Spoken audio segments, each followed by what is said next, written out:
Bismillahirrahmanirrahim. Hari tu kita nak belajar apa perbezaan di antara nun mati dan juga tanwin. Nun kita akan dapatnya berada di huruf hijaiyah lah. Alif, ba, ta, sa, jim, ha, kha sampailah nun ada dalam huruf hijaiyah.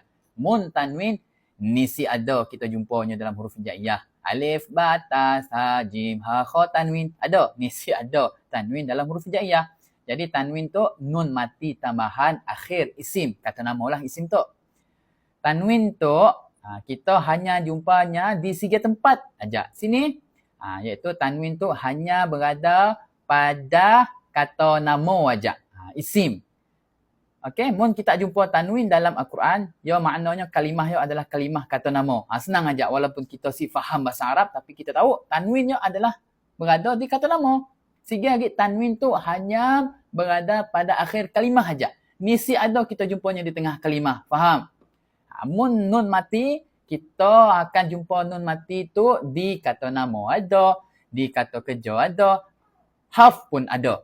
Sehingga lagi nun mati tu kita boleh jumpanya di awal kalimah, di tengah kalimah, di hujung kalimah pun ada. Itulah perbezaan di antara nun mati dan tanwin. Wallahu a'lam.